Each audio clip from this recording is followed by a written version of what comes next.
Well, welcome back, everybody, to the Nosebleed Sports Podcast. I'm Chris Witt, and with me, as always, is Mr. Adam Schmidt. Adam, how are you today, sir? I'm doing great. How are you with that face covering that I'm sure is inhibiting your ability to breathe and talk and everything?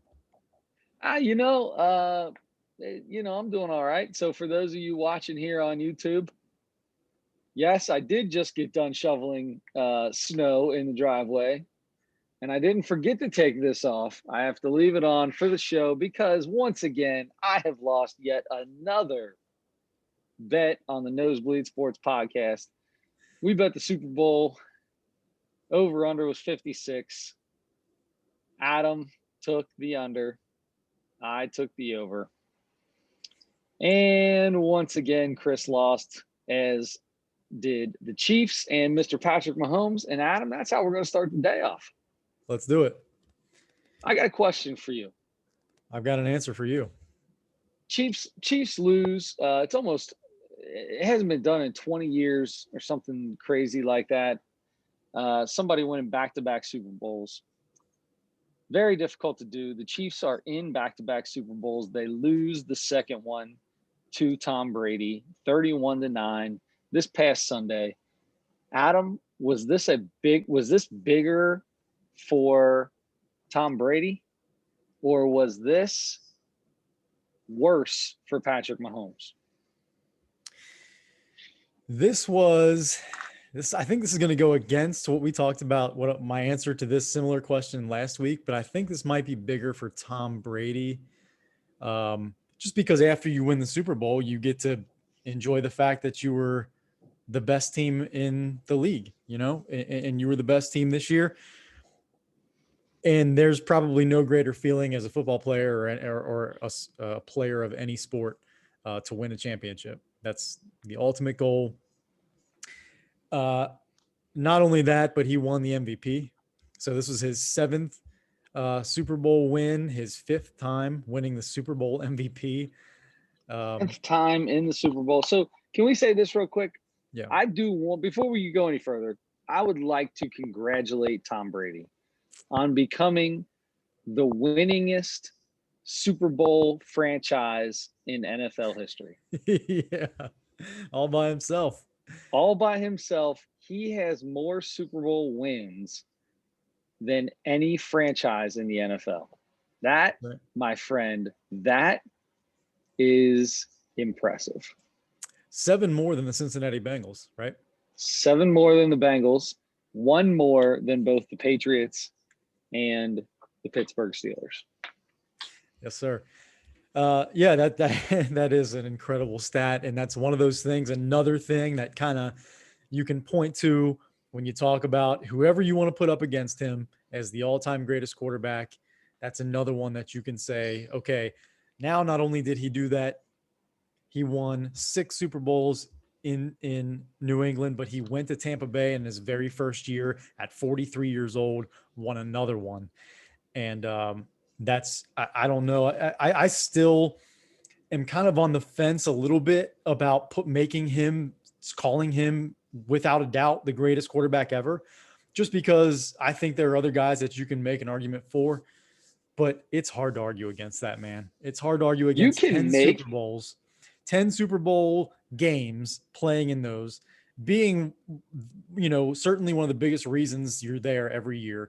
He's played with some great defenses, and we're going to talk about that in a second too. But he is, I mean, he is, his performance in those games, and for the 20 years he's played in this league, I don't think I can argue for anybody else more than I can argue for Tom Brady as the greatest quarterback of all time.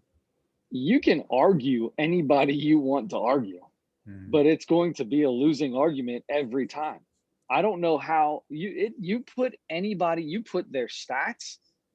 If you're going to talk about the greatest quarterback of all time, you have to have stats, you have to have wins, you have to have Super Bowls, you have to combine everything to find the best one, right?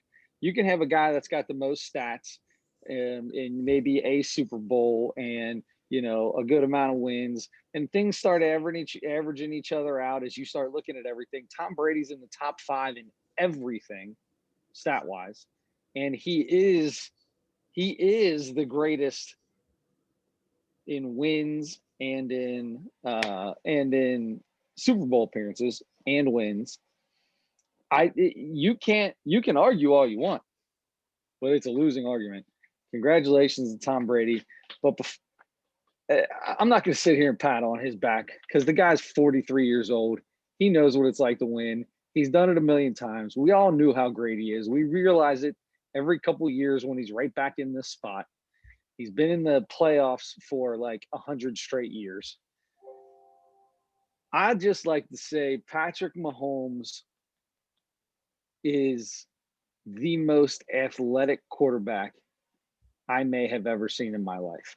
And I don't mean that because the most athletic quarterback, the best athlete playing quarterback right now is either going to be Lamar Jackson or Deshaun Watson, right? Yeah.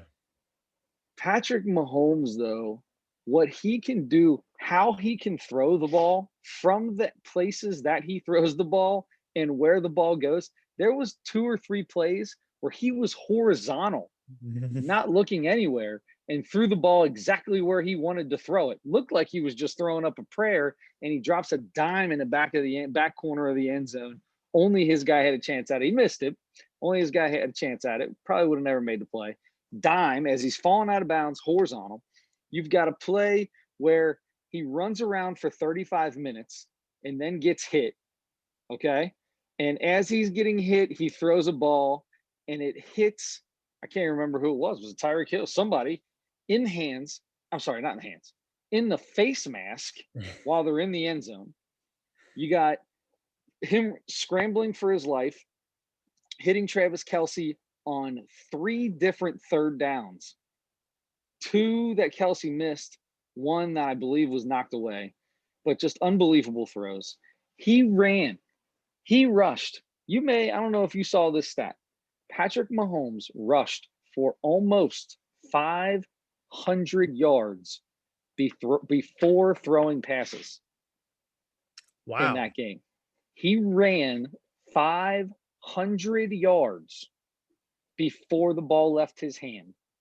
If you add up all the yardage, that was more than any quarterback for the entire season. And this is in the Super Bowl. The man was running for his life, not having your left and right tackle, moving people all over the place. Obviously showed how difficult it was because the Tampa Bay Buccaneers rushed more than 4 only less than 10% of the time. Mm-hmm. So they were able to keep 2 guys. They got 2 extra guys back all the time, 2 deep safeties, nowhere for Tyreek. The corners weren't afraid of Tyreek Hill because they had help. It was you couldn't have played this team any better. But I'm going to tell you right now, if you've got your 2 starting tackles, buddy, that's a whole different game.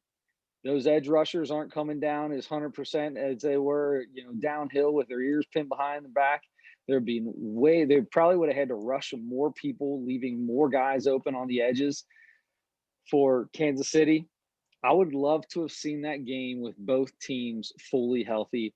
That being said, I never take it away from the team that win. Congratulations to the Tampa Bay Buccaneers. Unbelievable what they did to this team. Unbelievable. You're right. And we did know about the tackles being out for Kansas City going into the game, and we thought it was going to make a difference, but I didn't know if it was going to make that big a difference, but apparently it did because from what I saw, I think it was like on almost a third of the snaps, Patrick Mahomes was pressured on like almost a third. It was like 32.7% or something like that. That's crazy. And like you said, they didn't, I think they only actually blitzed like 4 or 5 times in the entire game, and he was pressured less than 10%. Yeah. Yep. So I mean, Tom Brady won the MVP, but Tampa Bay's defense is the biggest reason they won that game. There's no question in my mind. I'm stealing a line from Mike Greenberg. Mike Greenberg said TB11 should have got it, not TB12. Todd Bowles and that defense and his 11 guys on defense deserved every bit of it. You could have picked anybody. Jason Pierre-Paul. I keep wanting to call the guy Derek Brooks because that's who he reminds me of. I can't remember their linebacker that was running all over the field like a crazy man. Their Was two Devin def White? it might have Dev, been it, but then Devin White you got was, yeah. Ndamukong Suh and that other big monster that they got as a tackle. Like unbelievable. And it wasn't just that line, because if you look, there's times Patrick Mahomes, even when he did get a little bit of time, there was nobody open downfield. Mm-hmm. So just as much on that secondary as on the front four, the whole defense played well, and it all comes down to being able to do what they did on the defensive line, because you're missing two of your starting most important offensive linemen. Yeah. Yeah. Unfortunate for Kansas City, but everybody plays a game. Almost every team plays a game every week without people, and unfortunately, they were missing two pretty key people at the worst week to be missing them. Yeah, So, yeah, but and Tom Brady, like I said, he didn't throw for 600 yards or anything like that. He only threw for 200, but he was really efficient. He was 21 for 29 and threw 3 touchdowns. Didn't have any interceptions. Did throw one that got called back for a penalty. That was the other thing that really hurt Kansas City, was penalties. They had like 95 yards of penalties just in the first half. And so that that didn't do them any favors when you're playing with backup guys in key positions. You especially can't afford those kinds of mistakes. And it it was definitely seemed like the referees in that first quarter, first half, were maybe just a little bit rooting for Tampa Bay. Maybe just a little bit. Them refs were. Now, listen. At the same time, if you are Tampa Bay, or if you're the Kansas City Chiefs, you can't fall down and reach out and grab somebody's leg as they're running down the field, and you can't get burnt. You can't get in people's faces. You can't do the things they did to get the flags. right. Could you say that some of them might have been able to stay in their back pocket? Sure, you could, but they still threw them because you still did something wrong. So I don't want to hear. I don't like when people say that the refs took that game away from Kansas City, because if you watch that defense play, and if you watch Tampa Bay's offense play, they marched right down the field, and anytime they wanted to, and it was a steady diet of playoff Lenny Fournette. It was a steady diet of all his wide receivers and tight ends. Obviously, Gronk got 2. I had another stat for you as I'm just thinking about this. First time in NFL history that every point for the winning team was scored by somebody that did not play for that team the year before. Wow. 31 points. Yeah, that's true. Suckup's brand new to the team. He's a new kicker. Antonio Brown caught a touchdown. Gronk caught 2 touchdowns. Yep. And obviously the guy who threw them to him was brand new too. Yeah. All brought in by Tom Brady. The whole package. All those guys were only there because of Tom Brady. Is that incredible or what? Tom Brady got general manager of the year in the Super Bowl this year, as well. Like I said, he's his own franchise. So, and that brings up a point that we're seeing a lot on the internet. We're seeing a lot of comparisons between he and LeBron James, and that's another similarity is LeBron can go to any city in the NBA and bring guys that are going to help win a championship, or at least make that team significantly better than they were before those guys got there. So you put LeBron James on a roster, I don't care who it is.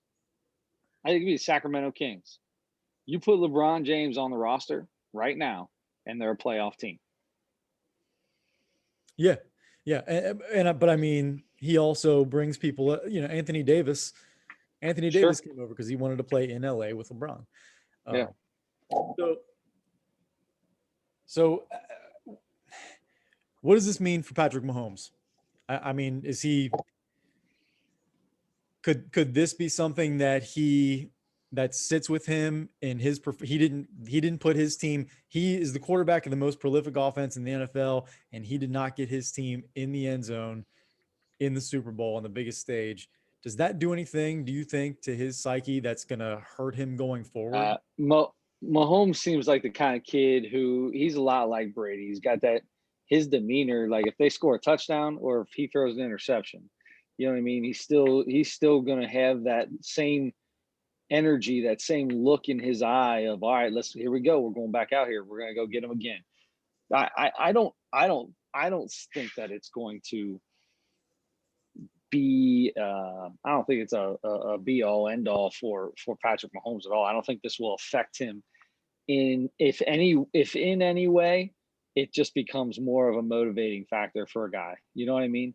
Mhm. This is a guy who can do things on the football field that nobody's ever seen before. I mean, you can talk about Deshaun Watson, you can talk about uh, Lamar Jackson. You can talk about Aaron Rodgers and early in his years when he was pretty mobile with the rock and could still throw it. You could talk about guys like even going back to guys like Steve Young, who was incredibly mobile. You got guys that ran around all over the place like Brett Favre before they threw the ball, gunslinger-ish mentality. You got guys like Randall Cunningham, who ran all over the place. It could have been one of the greatest running, could have probably been if he was in a West Coast offense and not playing under Buddy Ryan most of his career and played under Bill Walsh in some kind of West Coast offense like that, we may be talking about the greatest quarterback ever. So you could take all that and put them all together and they made a baby and his name is Patrick Mahomes. I don't have any fear that this kid is anything's going to happen to this kid. Anything will go wrong with this kid. I'll never say that somebody's going to be back in the Super Bowl. Take that back. I absolutely would say that. They will be back in the Super Bowl. I totally believe that they will be back in the Super Bowl. But, he's not Dan Marino. Dan Marino was an arm. You know what I mean? People talk about Dan Marino got there early and never got his chance again. Mm-hmm. Patrick Mahomes is more than just an arm, brother. This dude has Dan Marino's arm, can make Dan Marino's throws, and can move around better than, well, not better, but can move around like a Deshaun Watson. Yeah. I agree with you. He does seem to have the demeanor. He seems to have his head on straight and like he's gonna, if anything, like you said, be motivated to come back and be even better. And He's he's gonna, 25 years old. yeah, and he's gonna want, yeah. So he's probably just gonna keep getting better over the next few years. So if that's the case, I agree with you. Then as long as Kansas City keeps their core intact, they'll be back, I'm sure.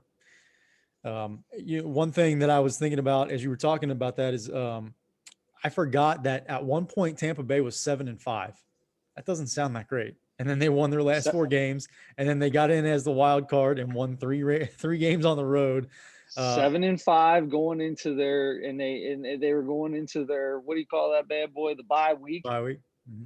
I can't remember. I think the bye week was after week 9 or something like that, and they just totally turned all their whole entire season around. Yeah, that was it's something that they did pretty frequently in New England too. And so you got to think Brady has something to do with that. They make adjustments, and I'm sure he works with the coaching staff as much as any player has ever worked with the coaching staff, because Tom Brady walked onto a team. He walked onto a team that didn't have OTAs, didn't have a preseason. And this is a brand new team for him. Yeah, they're going to struggle in the beginning. Tom Brady's going to struggle in a situation like that. But if you give Tom Brady 16 games, he's going to work it out, and he's going to figure it out. You watch in the beginning of the year, I mean, there was times where the people were talking about Bruce Arians talking bad about Tom Brady and like all these things in a press conference, calling Tom Brady out. And when it comes down to it, Bruce Arians is the type of old man coach that's going to, everybody's the same on his team, don't matter who you are. And I'm sure he had a conversation with Tom, and I'm sure Tom respects that. And Tom has dealt with that for his whole career, so it wouldn't affect him any worse. But at the same time, things changed. Tom Brady got more into the offense, they say. He had more say in the offense as the year went on. Well, yeah, because he didn't 100% know the offense probably at the beginning of the year because he didn't have any time to go over it with anybody. Sure. So absolutely, yes, they did struggle at the beginning of the year, and they got way, way, way, way better at the end. Yeah.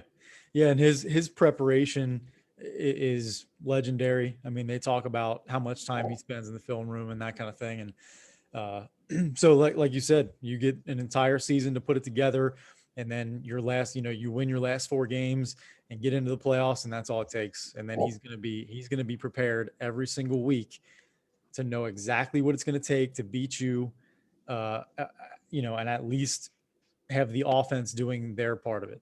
And then when you have a defense like they had too, pretty good formula. You ain't kidding, man. You are not kidding. It was fun to watch. I look forward to see. Did you see any of the party? Right, they didn't have a parade. Instead, they had it was a boat parade or something like that. Yep, they were on boats, or these little, they were all on little boats. I saw video. For the first video I saw was of the one after Tom Brady got back on land, and they're walking him from the boat to wherever he's going. Apparently, everybody was giving him all kinds of. There were a lot of people saying some bad things about Tom Brady being drunk at this thing. So I saw a tweet. Hammered. Oh, he was hammered. Yeah. I saw a tweet that couldn't have said it any better. He said, all you got, everybody on Twitter getting on Tom for drinking and getting hammered. His excuse is he just won a Super Bowl.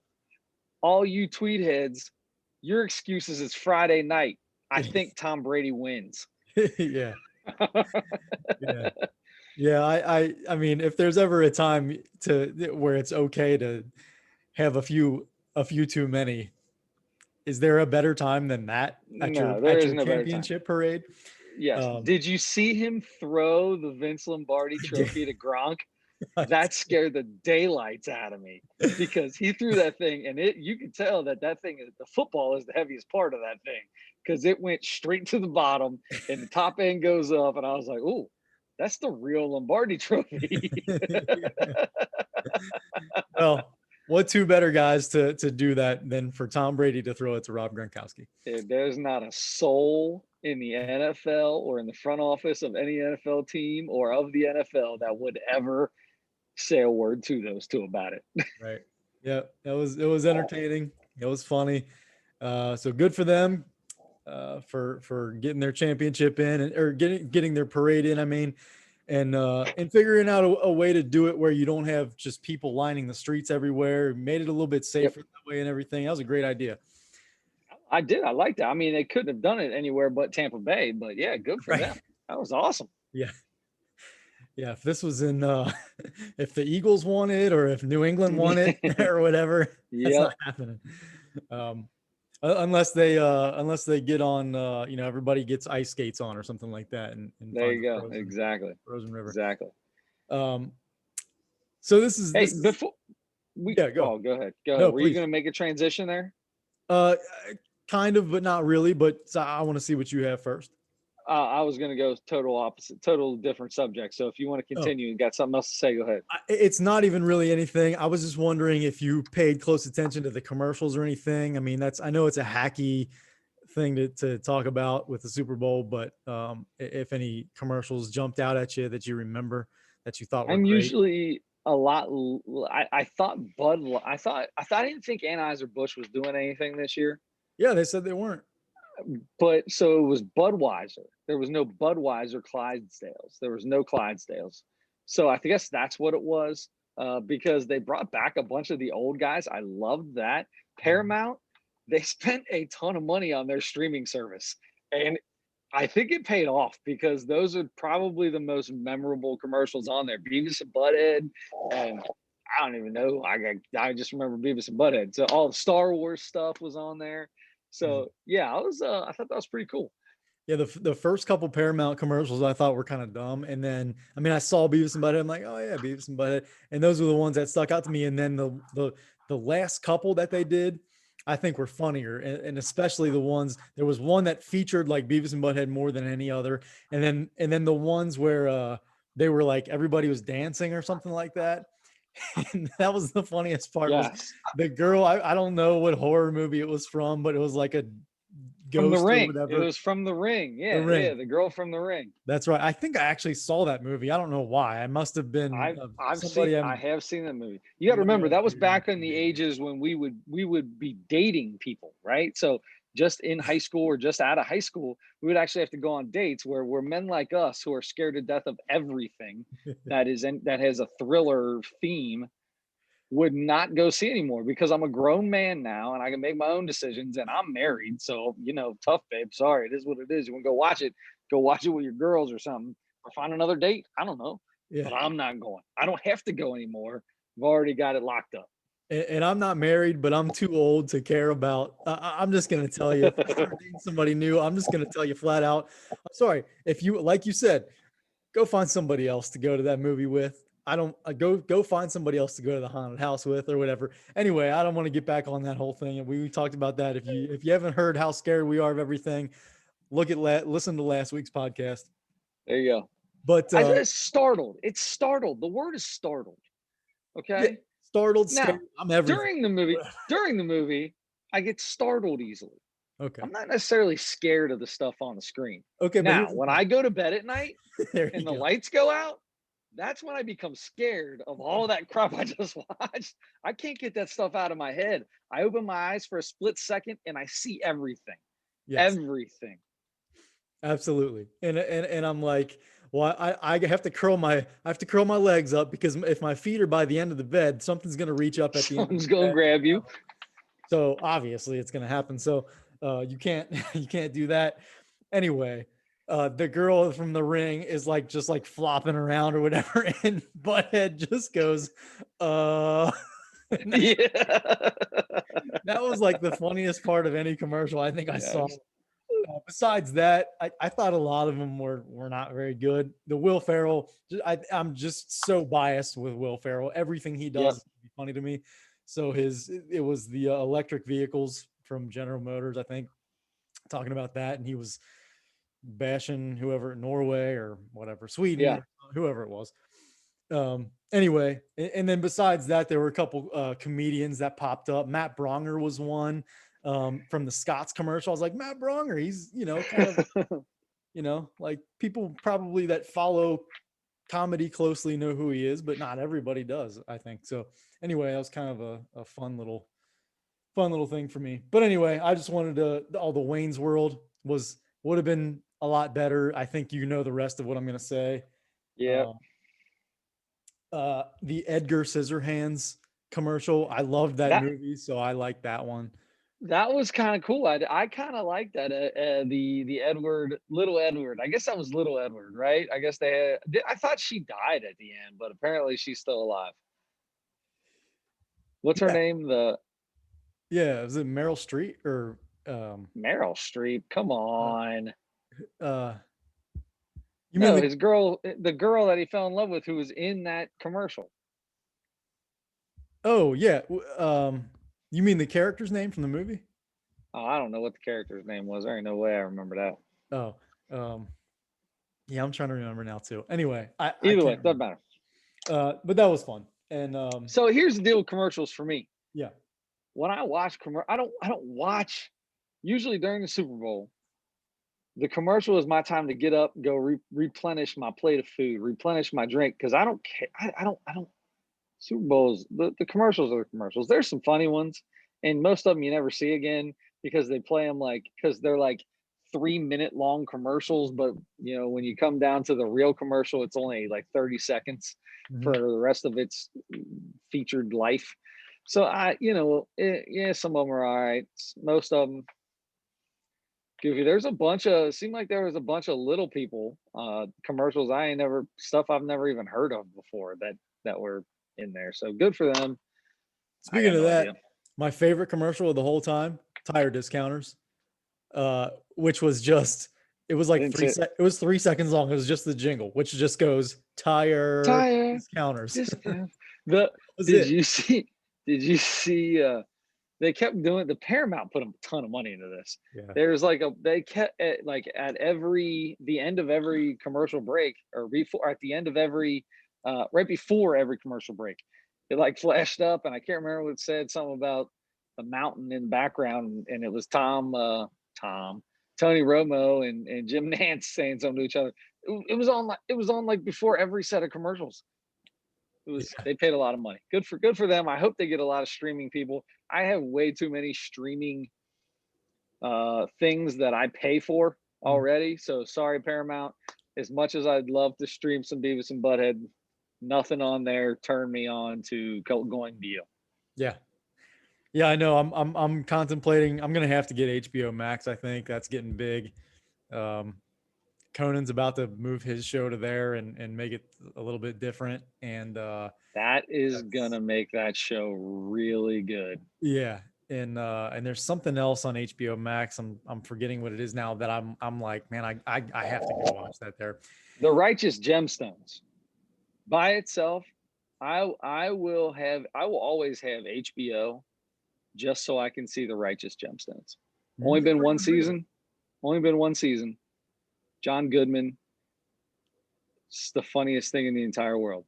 Wow. Adam Devine, is that his name? Yeah. Is one of his sons, and the other one is the guy who played the pitcher with the mullet. Other old HBO shows that I can't. I'm terrible with names. Yeah. From Eastbound and Down.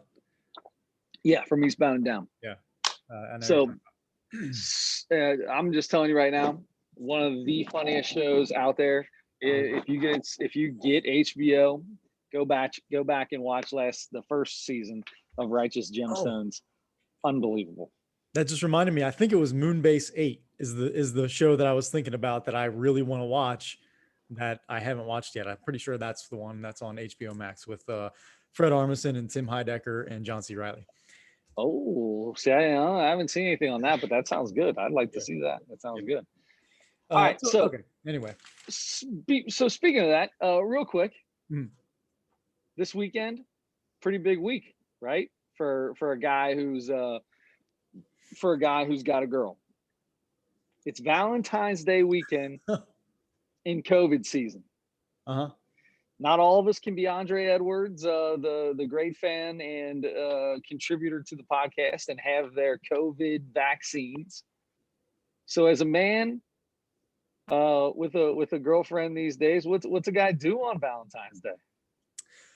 No clue. No clue yet. So we still have, works. You're doing good. You're on the roll. We still have every other man in this world. It's Wednesday.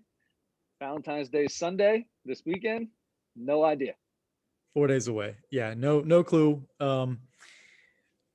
It's I don't know. I mean, it's a ridiculous. I mean, I guess you got to do something, right? But it's just. I don't know. It might be a lazy year for me there this year, but. And then I'll just have to better to beg for forgiveness than to ask for permission, right? Something like that. There you go, bro. Yep. It's easier to ask for forgiveness than ask for permission. Right. So no idea. Not true, by the way. You've been. I'm gonna go out to dinner. I'm going out to dinner. You've been married 38 years, and okay, out to dinner. Yep, going out to dinner. Been married now almost 38 years. I've been alive for 37. I'm in my 38th year of living. Yeah, and you were 2 when you got married, so 30. Okay, so like 36 years. 30 something. Yeah, 30 something. So yeah, we're gonna go to an outdoor restaurant, sit outside. It's gonna be about 12 degrees. No, we are going to a restaurant that is known for its outdoor seating. We're gonna go to the Incline Public House. Okay. Not sitting outside. Absolutely not. So that's not going to happen in any shape or way. But there's no reservation. So I have no idea how this is going to work. Yeah. Well, maybe they're doing reservations for this. I don't know. I haven't called. So. Well, you got 4 days. It's plenty of time. Exactly. All right. Well, good. I hope you enjoy your dinner. So speaking of that, so whining and dining, a lot of people came out and wine and dined Mr. Trevor Bauer this off season. The Reds, before this whole thing started, and he was a restricted free agent, I believe. So they were able to offer him some money, and they offered him $18.9 million. Obviously, they couldn't afford Trevor Bauer, the Cy Young winner this year, and he has made his decision after tempting New York Met fans for a week. He apologized. He came out and apologized to New York Met fans. Here's the thing. After it seemed like a deal was done, he signs with the Dodgers. Go ahead. Tell me what the thing is. He flirted so hard with every fan base in Major League Baseball from the time from the last day of the last season until he signed the other day, which I think I heard today is still not exactly official yet, but they reached a deal. But at the end, there was only two people in it. And it was thought that he had a deal ready to be signed with the Mets. Yeah, I'm a little surprised, frankly, that he apologized, because he seems unapologetically. There's some term, but like he seems Cocky? like a guy that believes in being unapologetically himself. So he's going to be himself, and he's not going to apologize for it. And that's that. So I'm a little surprised that he apologized to anybody for not signing with them, but good for him. But he did sign with the Dodgers, the team that just won the World Series, just got the best pitcher in the National League from last year added to their roster. So it was 3 years. It's 3 years, 102 million from what I understand, if I remember that right. And so the next 2 years, he's going to be the highest paid player in baseball. He's gonna make $40 million, which you mentioned, 18 and some change from the Reds. So more than double what the Reds were able to offer him. He's going to make next year alone. Not only was it more than double what the Reds could offer him, it was more. That's more than the Pittsburgh Pirates, more who have an estimated 26-man payroll of $30 million a year next year, more than the Baltimore Orioles, who are at 34.2, and the Cleveland Indians at 36.5. This man, this is one of the things. If you've got a kid, teach him how to pitch. Yeah. Because as long as there's no salary cap in baseball, pitchers are going to make a lot of money. Regular run-of-the-mill relief pitchers, not closers, not even setup men, not starters, just come on in relief pitchers are making more than the average player in the NBA. Probably well above more than the average player in the NBA. Yeah, unbelievable. And there are obviously way more pitching jobs than any other position in baseball. So another reason, of course, to teach your kid how to pitch. I mean, there are way more jobs available. So yeah, it's hard to watch the rich get richer, especially when we're huge fans of a mid-market, I would say, team. Mid to low. It used to be a much smaller market here in Cincinnati. Yes. Over the last 5-8 years or whatever, they've increased the payroll so much that Bob Castellini has done a lot. Yeah. I think it's somewhere around the middle now. But still, obviously, we're not a team that can afford a guy like Trevor Bauer or any top free agent in any year. So it's hard for us, and we're directly affected by this, especially because he was the biggest reason the Reds made the playoffs, whether it was an extended field or whatever. They still made the playoffs, and he was one of the biggest reasons. The year he had last year was incredible. So it feels like we're getting a lot worse by losing him. We expected to not be able to sign him back, but it's just still, it feels like the team that won the World Series is adding him, and we just barely squeaked into the playoffs and created some sort of excitement for the first time in 8 years or whatever. and now it's going to go right back down. It feels like to me. Um, Yeah, I don't know, man. I think this offense is underrated right now. We underperformed on offense. We still have we had three excellent starters. We had two starters that you could have put their numbers up for the Cy Young. Two. And that's not even probably our best young pitcher. Our best young pitcher was our third best pitcher on that staff this year, when Luis Castilla. You still have Sonny Gray. You still have Luis Castilla. You still have a decent bullpen to play with. We may finally get to see Michael Lorenzen start games, brother. That makes me more happy than anything. I can't wait to see what that kid can do as a starting pitcher. So I don't know, man. Maybe it's just the ever optimism of my Reds fandom, but I'm good with this. I'm okay with it. We weren't going to be able to afford him. That's fine. Then let's get Castillo. Let's get Gray. Let's bump them. Let's get those guys in the mix. They learned so much from Trevor Bauer this year. Let's keep that rolling. Yeah. So they're still looking for a shortstop, I guess. They did sign Dee Gordon in the last few days, and that is exciting to me. I don't think he's a difference maker, but you know how I feel about speed guys, little speed guys. And so, I mean, if he's the best option when we break spring training and he ends up being the shortstop and he hits leadoff, I'm going to be excited to start the season. Now, he's probably going to get on base 21% of the time, and it's not going to be, I'm going to feel. Dee Gordon is a former batting average champ in the National League. This is Billy Hamilton on steroids, brother. I know, that's why I have always wanted. This is what I've always wanted and what you thought we had in Billy Hamilton. That's right. You don't have to apologize for Dee Gordon. You don't have to make up things to act like Dee Gordon's good. Dee Gordon was very good.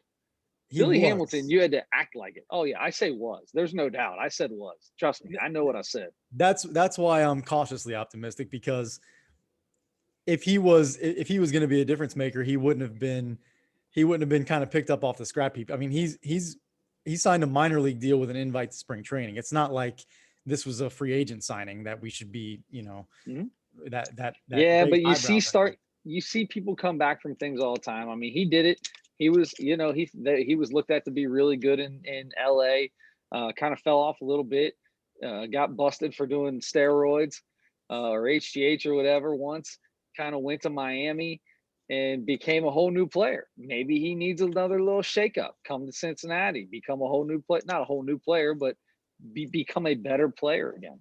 I'm holding to that. I'm holding to that. That's what's going. That's what we need to happen. Yeah, it was. I wasn't expecting it. It was strange when I saw that they signed him. He's laughing. We can move on from that. So anyway, look, you're talking about. You can't giggle like that. You can't stare at the screen, giggle like that, and just move on. I am so I don't know if it's childish or what, but I think it's so funny that he changed his name to D Strange Gordon. It sounds so funny to me. I didn't know he did that. He goes by it. Yeah, I think last year he actually had it on his jersey, Strange Gordon, because his mother, who died when he was like 4 years old or something like that, her last name was Strange, and he decided to honor his mother. He's using her last name and hyphenating his name. Man, any last name in the world, that's probably, it's like, and his dad was Flash Gordon. His dad was the relief pitcher for the Red Sox and so many other teams. Yeah, D Strange Gordon. He is D Strange Gordon. All right, he's the strangest Gordon I know. I didn't realize that he had changed it, but apparently he did it last year or maybe the year before that or something. And I didn't know that until I saw the signing, and they said, and then I looked up, whenever he did that, there were articles about it and stuff that he was changing it, or press releases. and it said that's why. So I mean, that's a sweet thing and everything, but very funny that half of his last name is strange. That is funny. So anyway, but just quickly back to Trevor Bauer, Clayton Kershaw, Walker Buehler, Trevor Bauer, David Price, and then one of Dustin May, Julio Urias or whatever, one of those. Right? Yeah.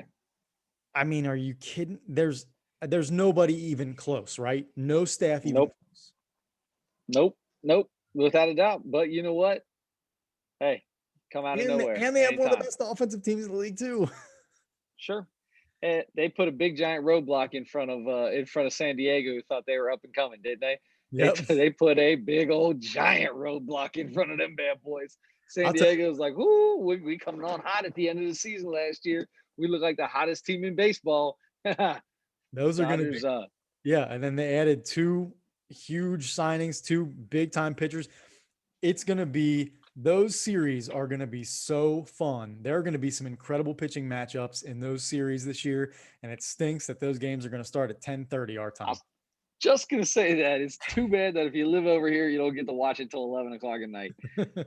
There's no doubt about that. We need to do, I'll tell you what, pitchers and catchers report next weekend, I think. Pitchers and catchers is right. The 19th.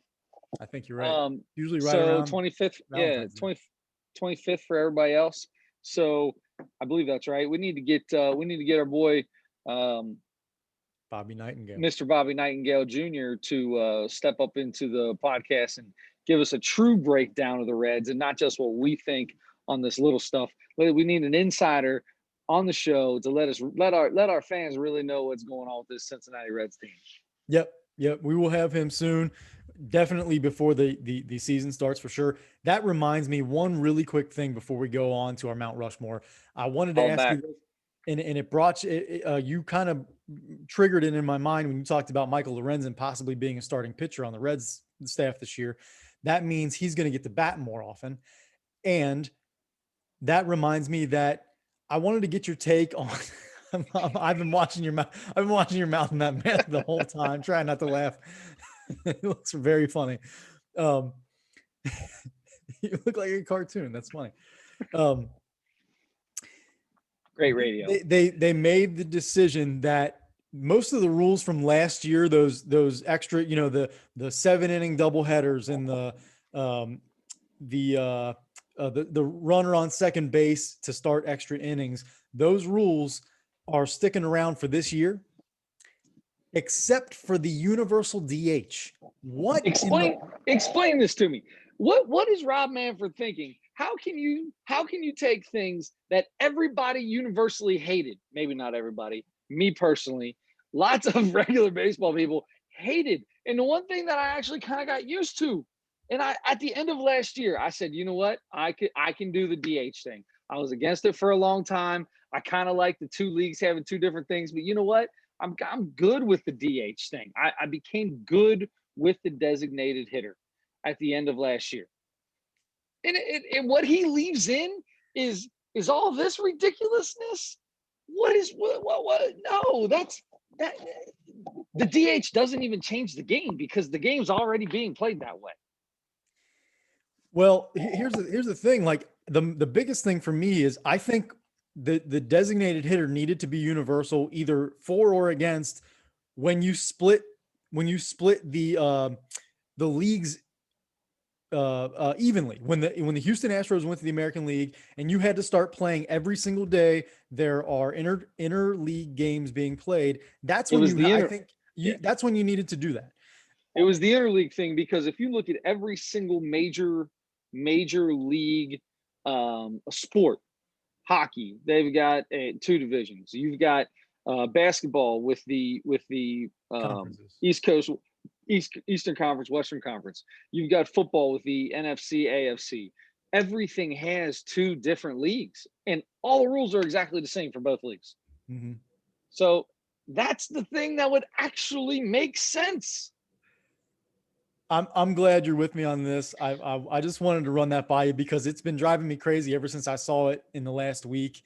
It doesn't make any sense to me at all why you wouldn't have a universal DH, especially in this year. If you're staying with the same different rules that wouldn't it be in place in a normal year or whatever.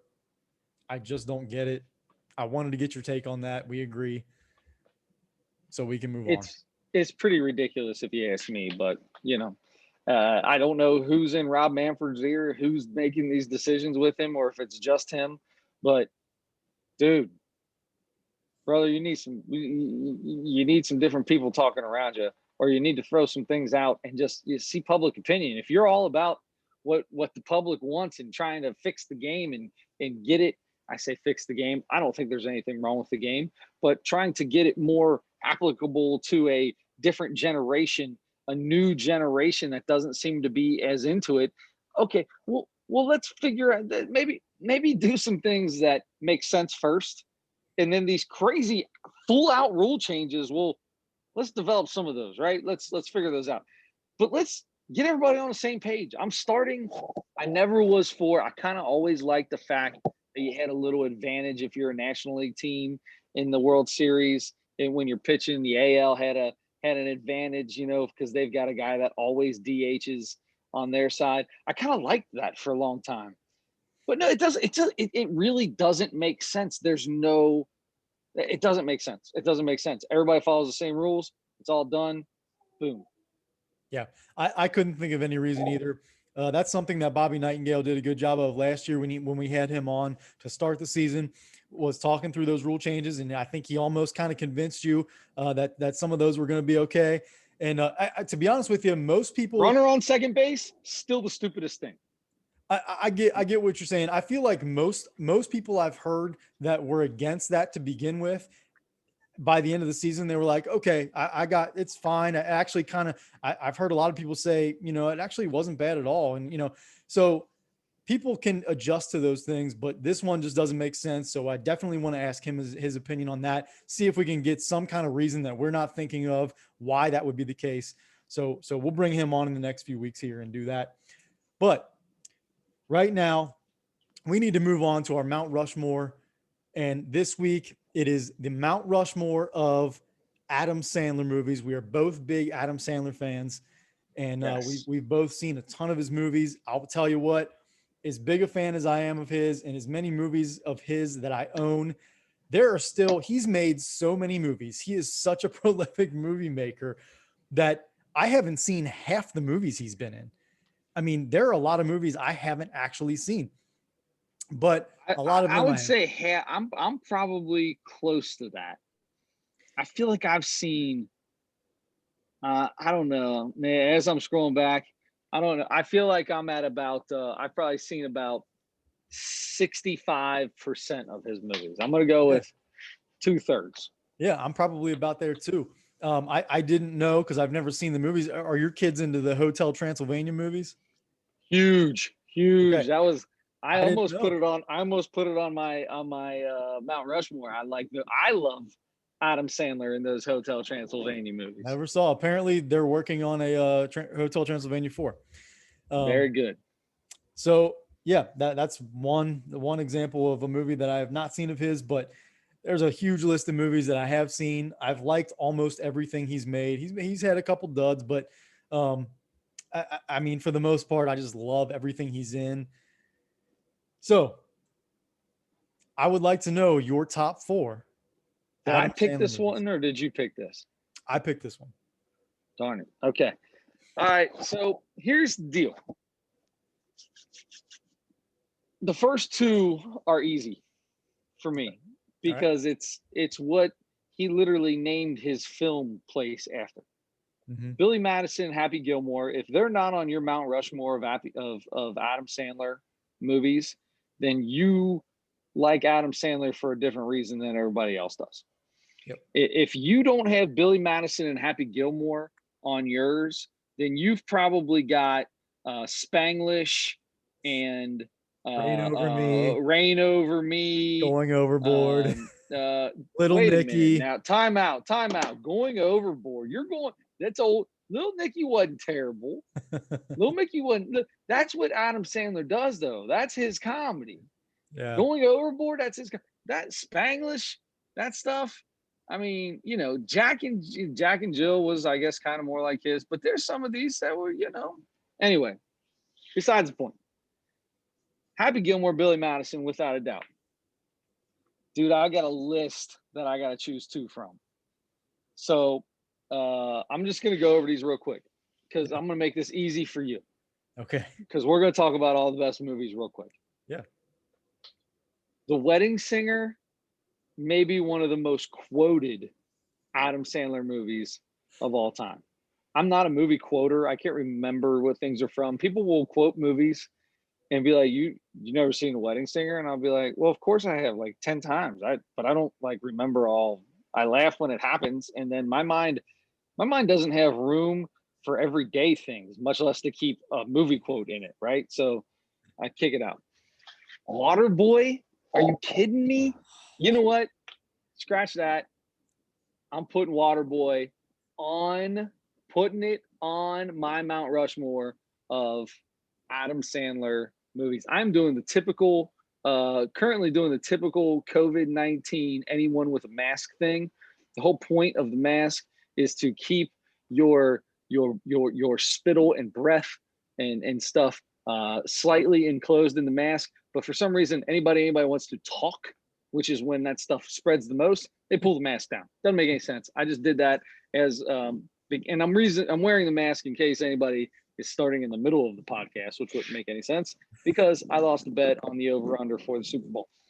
Okay. I'll put this back up. I know at least one person that starts in the middle of the podcast because they don't care about the NBA or the NFL or Major League Baseball. This is the only thing they watch. To the Mount Rushmore. I know at least one person. So there you go. Good. So hopefully that helps them when they see me with a mask on. All right. So that being said, oh man, I'm not putting Waterboy on yet because Big Daddy is going on. So Big Daddy is now number 3. I'm not putting Waterboy on yet. I personally love Mr. Deeds, one of my favorites of that he did, the club foot, all that weird stuff. Same girl we were talking about is in that we've been talking about, that we were talking about earlier, that was in that silly Johnny Depp Scissors Hands movie. Anyway, it's the same girl. Yeah. I still don't know what her name not is. Not Meryl Streep. Definitely not Meryl Streep. No, she's like 50 years younger than Meryl Streep. Yeah. Oh gosh. Okay. Anyway, it's okay. Keep going. 50 First Dates, slightly corny, really good movie. Love 50 First Dates. Really good movie. Drew Barrymore and him have a couple movies, and they did a little deal. They're very good. Gotta love The Second Coming of The Longest Yard.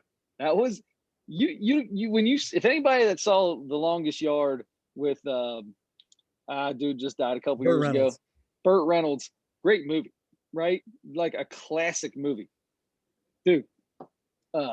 Michael Irvin and all the guys that are in The Longest Yard. I think Adam Sandler's personally is better, in my opinion. I like it better than the original. I now pronounce you Chuck and Larry. Loved it. Mm-hmm. Absolutely loved it. Phenomenal. Justin Timberlake's, I don't know if it's his ex or his current wife, was in that. Jessica Biel. Mm-hmm. Amen to that. Grown Ups 1 and 2. Probably not my favorite Adam Sandler movies. I'm not even really on the list to go on to my Mount Rushmore. Still good movies. Yeah. Two underrated movies for me, and I've just made a decision on what my 4th is. 2 underrated movies. First, Funny People. I'm going to tell you what, of his like serious things that he does, that movie is awesome. Yeah. I feel like that is a great movie. I like However, there's a movie I haven't said anything about yet. And if you're following it along at home, you may know where I'm going, and I'm making this decision. When I watched this movie, I laughed from start to finish. And anyone who is into spy movies and yet loves a good salon movie has seen the Zohan, whatever his name was. You don't mess with the Zohan. You don't mess with the Zohan. The man loved ladies. He loved cutting hair. Paul Mitchell, 1980 haircuts all day long. I'm doing it. It was going to be funny people, but I switched it to Zohan. That's number 4. Happy Gilmore, Billy Madison, Oh, Big Daddy, and the Zohan. I had to throw one in there that nobody would else say. wow. I love that movie. Man, it's pretty funny. It's pretty ridiculous in some places, but Happy Gilmore and Billy Madison are as ridiculous as they get. Yeah. And Zohan was, yeah. never stopped laughing. Never stopped laughing. So I wrote that movie down as one to mention. Not anywhere close to my Mount Rushmore, but I did write that one down. I forgot to write down Funny People. You're right about that one. I did like that. Dude, that with Seth Rogen. Seth Rogen. That's a great movie, man. If you ever get a chance, that's an underrated Adam Sandler movie that never gets talked about. Funny People, great movie. He basically played himself. Eminem makes a cameo in it. It's hilarious. Eminem does a great job of just being a pissed off celebrity. It's awesome. Yeah, and it's kind of about it is about himself, but there's like the other characters in it are like stand-up comics. Like, Ray Romano's in there. Yeah. I think Jason Schwartzman, I want to say, and the kid that was the guy who was in Moneyball and a bunch of movies with Seth. Yeah, you know what I'm talking about. Used to be big and fat, now he's a little skinny guy. Yeah, and then he was big and fat and again, then he was skinny again, and then big and fat again. But no, he's back to being small again. He's like on a he only drinks juice or something like that. Like he doesn't do anything but eat like mushes vegetables, I believe. Something like that. That sounds terrible, but that's how I have to eat them if I eat them. So all right, so you mentioned all those movies. I think I have every movie you mentioned down here. A couple that I had written down that I don't think you mentioned, 3 of them actually. One of his most recent that I think if you look at the preview or just look at like the cover of it, are you pulling it up to try to guess? Yeah. Okay, no, I know what you're gonna say. Okay. It was just Sandy Wexler. No. That's another movie. Hubie Halloween. Hubie Halloween. So I haven't seen Hubie Halloween, but I've heard good things. You know what else I haven't seen? I haven't seen The Week Of, and him and Chris Rock together have got to be good. I started that a couple of times and got through like the first 5 or 10 minutes and then fell asleep or something because I think I was starting it late at night. But it was because I was really tired when I started it. But I do want to watch that too because I agree with you. And that's the reason I like Grown Ups, because Chris Rock, David Spade, and Kevin James. I love all those guys. So them together were awesome. And Rob Schneider. So there's one that I forgot to mention that I really liked, and it was another silly, goofy Adam Sandler movie, The Cobbler. I loved The Cobbler. Never saw that one. Never saw it. Special shoes. Did you ever see 8 Crazy Nights? I haven't. No, I remember when it came out. I never went and watched it. It took me years to see it, but I saw it. I saw it like 1.5 times. It wasn't bad. It wasn't his best or anything, but it wasn't bad. Whitey, who a character from his early albums that his comedy albums it made an appearance there. That was always a really funny character. Anyway, so Hubie Halloween is one I mentioned. Anger Management that he did with Jack Nicholson. I thought that was pretty funny. He was in Anger Man. I didn't even remember him being in Anger Management. I thought that was somebody else that did that with Jack Nicholson. He was was a great Anger Management was a great movie. Yeah. He sold like clothes for cats or something. He did like a cat clothing catalog or something for fat cats or whatever. David Hasselhoff was his boss. Anyway, because he was the main guy in that, wasn't he? Yeah. He was. He and Jack Nicholson together were co-stars. Yeah. The last one that I wanted to mention that people, when people talk about Adam Sandler movies, they never mention this one, but it's one of my favorites. I love this movie, especially because of who his co-star was. Oh my gosh. Go. Tell me who it is. I know what you're gonna say. Tell me. That's my boy. No. Oh, okay. Never mind. Go ahead. Bulletproof.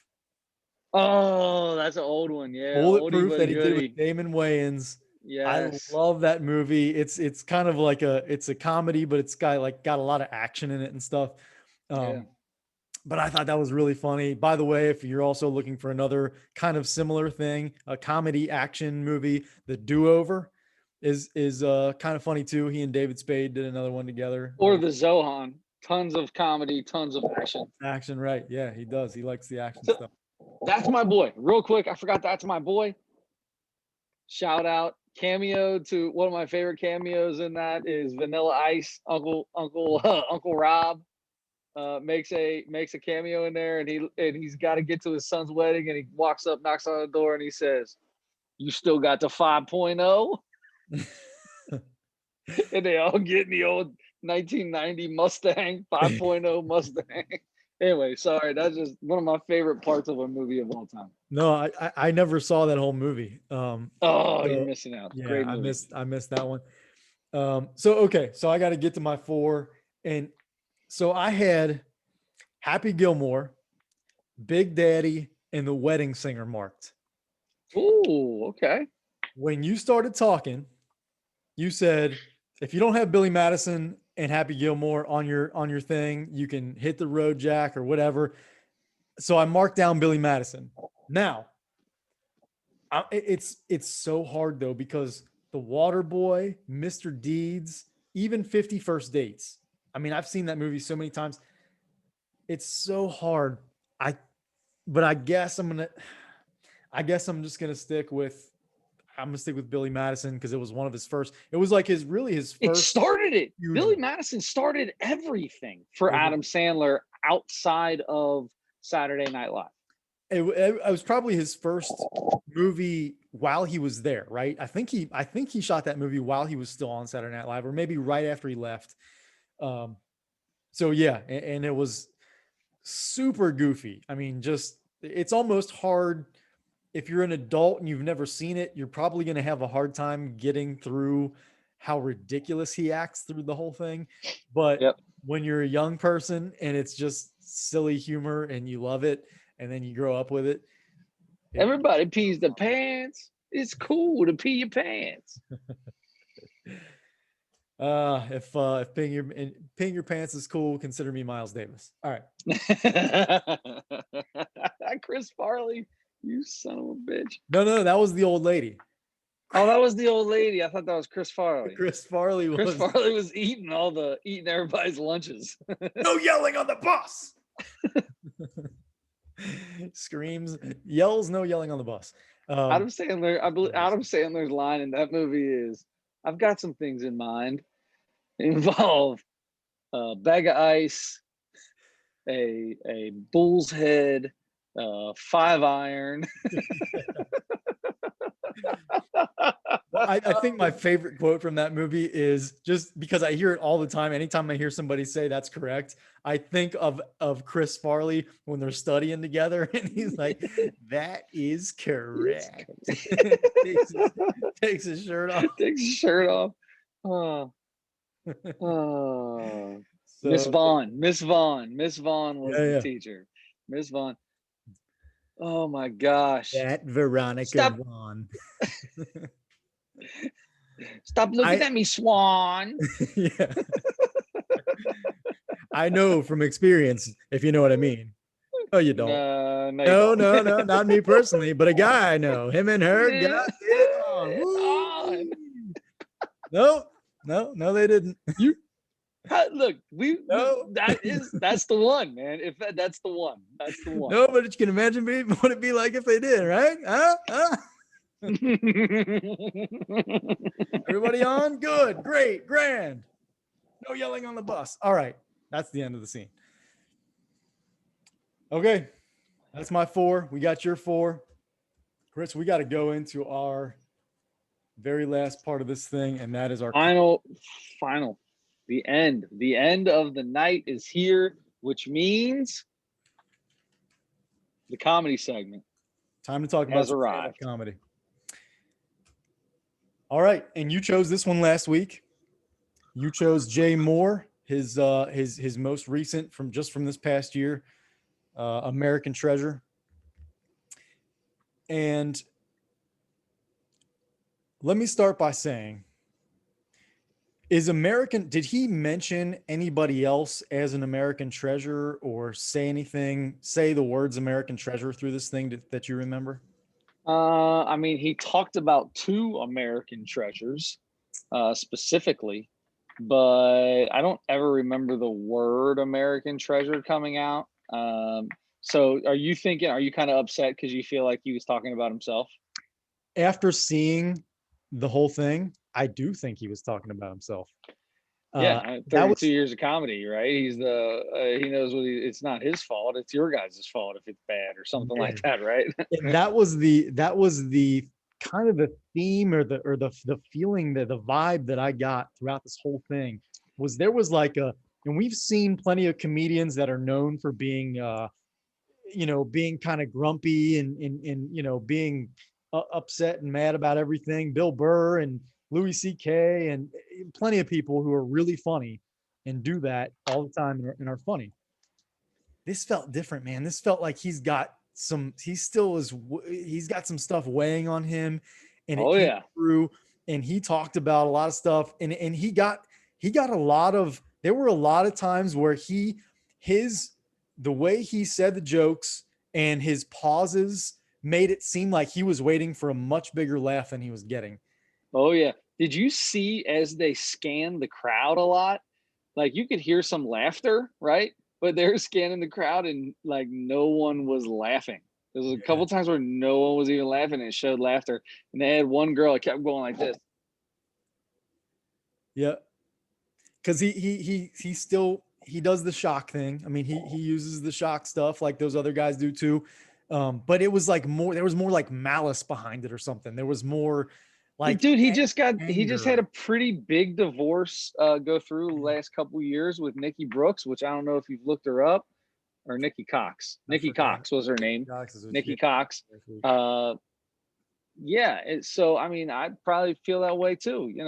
I'm sure it was rough on him. He was he was a pretty big thing, and has slowly gotten beaten back down to earth from what it sounds like. Oh yeah, I recognize her face. Yeah. Okay. She was in a TV show with a talking rabbit.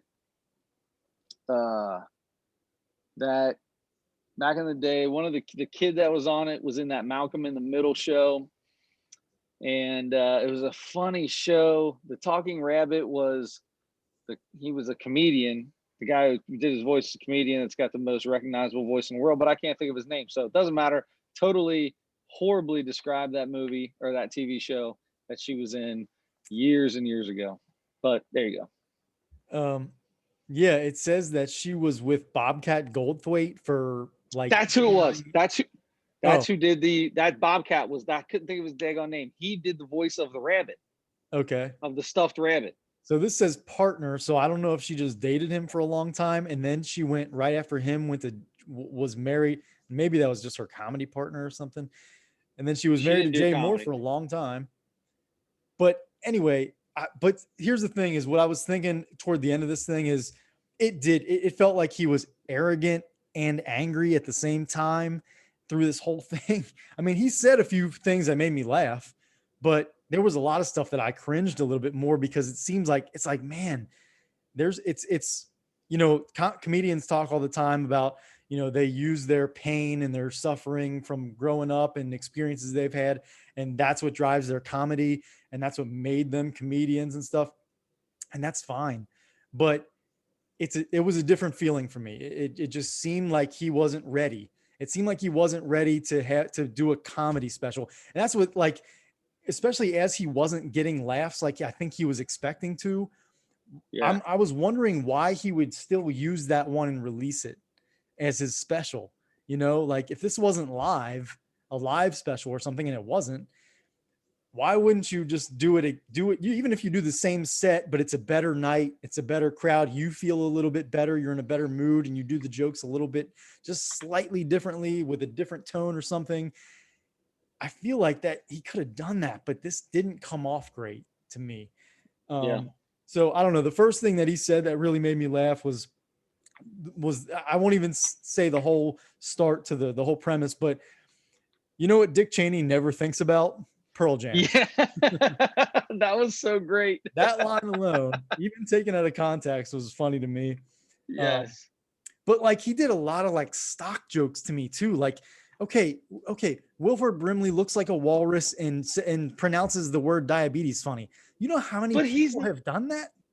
but he's not the most famous celebrity in the world. I don't even know that guy's name. I didn't know his name was Wilford Brimley or whatever. The Yeah. whole premise of the joke was people that introduce themselves when they're a celebrity, and if you're endorsing something, the whole point is you shouldn't have to introduce yourself. The one that doesn't make the most sense to me is Wilford Brimley. Everybody knows what. Now, I mean, I know who he is, but yeah, I didn't know his name. Yeah, he had a few pulls like that I was like, that's not a real relatable thing.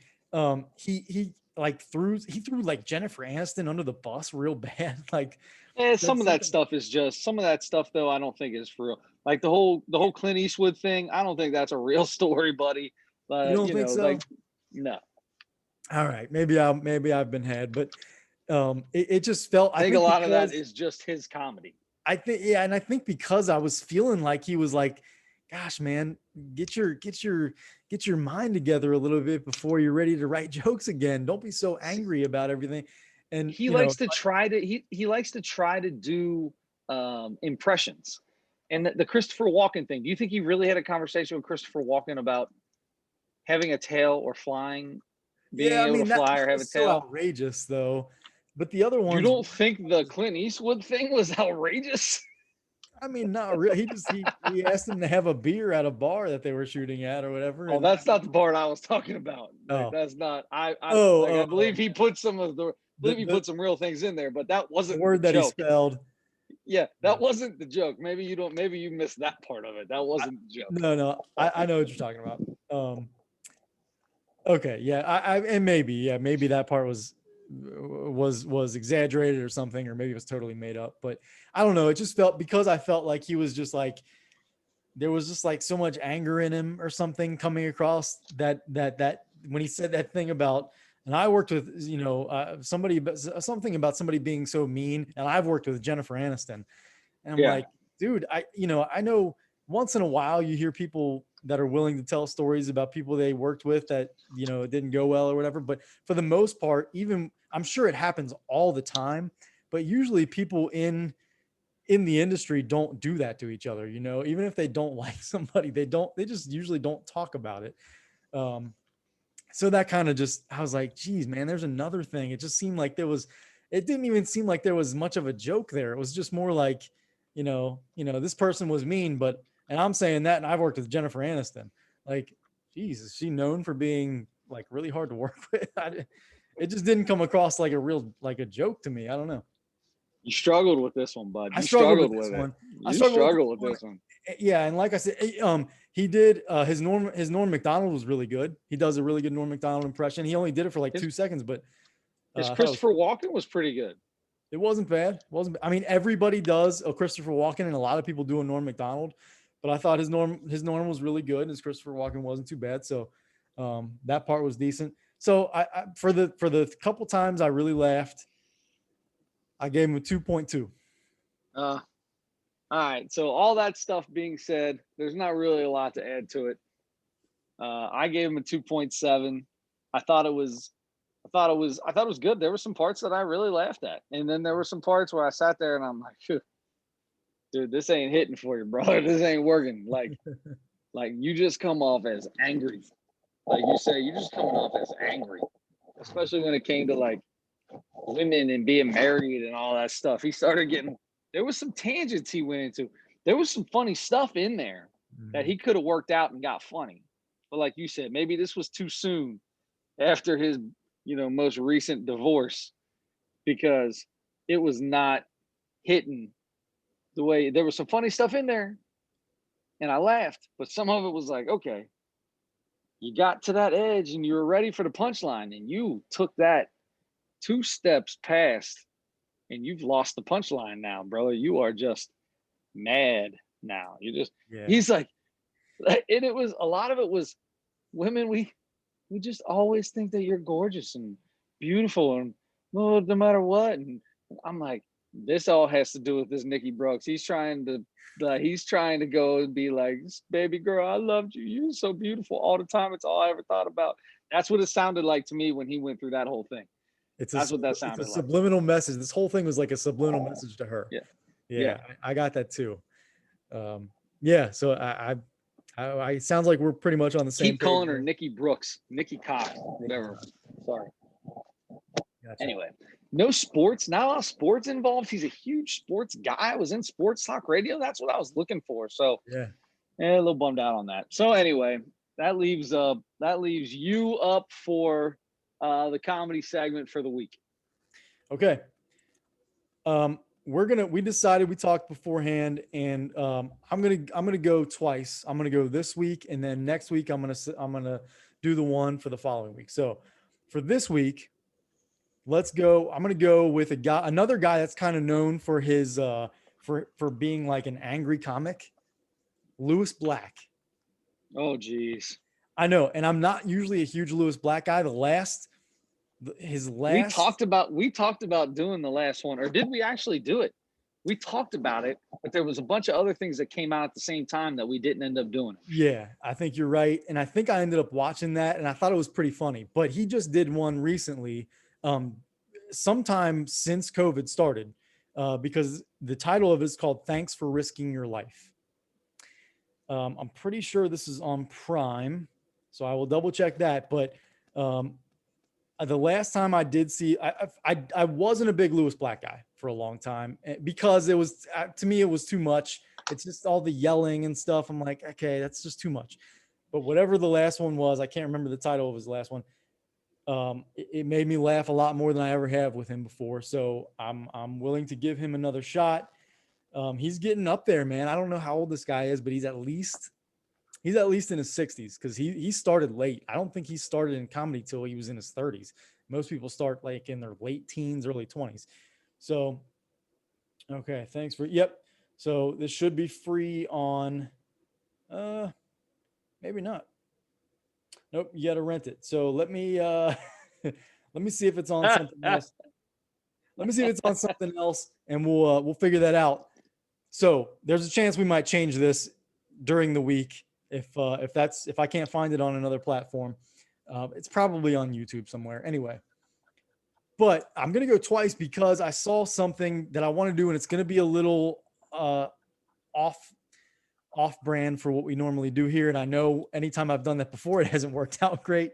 But a comedian that I love, that I would love to do a special, and we always can. But it's been a long, long time because he's been dead for a while. It's been a long time since he's had a special out. There's on February 19th on Comedy Central at 10 o'clock Eastern time. There is a documentary about Patrice O'Neal. Oh, that's so good. I think we both love Patrice. Yes. And so I just wanted to make that.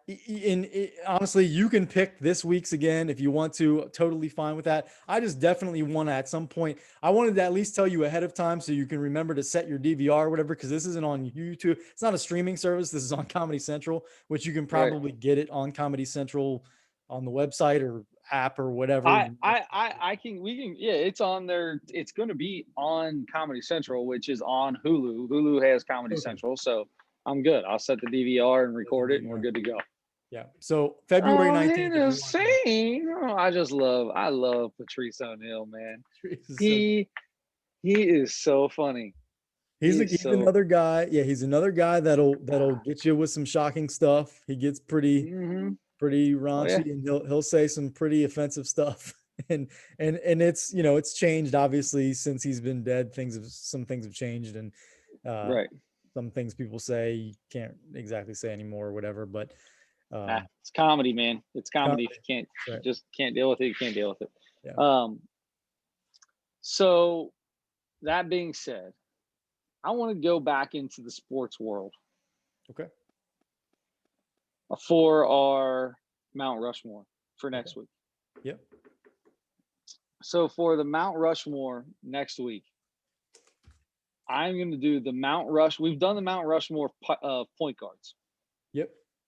but I want to do the Mount Rushmore of point guards under 6 foot tall. Ooh. Okay. See, here's the thing that's going to be tough. In basketball, everybody is listed tall, 3 inches taller than they really are. So we're gonna have to do some digging here. Okay, well, no, you know what? I mean, that just kind of came off the top of my head, to be honest with you. I just kind of thought of it about 4.7 seconds ago. So I can change. We can make this better. We can definitely do betterness. In fact, I think I'd like to. I want to do the Mount Rushmore of hitting pitchers. No, that is a good one. That is a good one.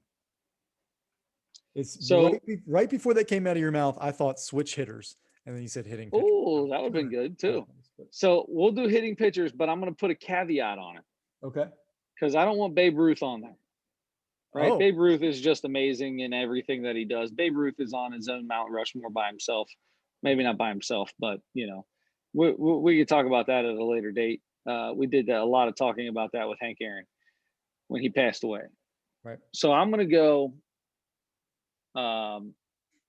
since 1970.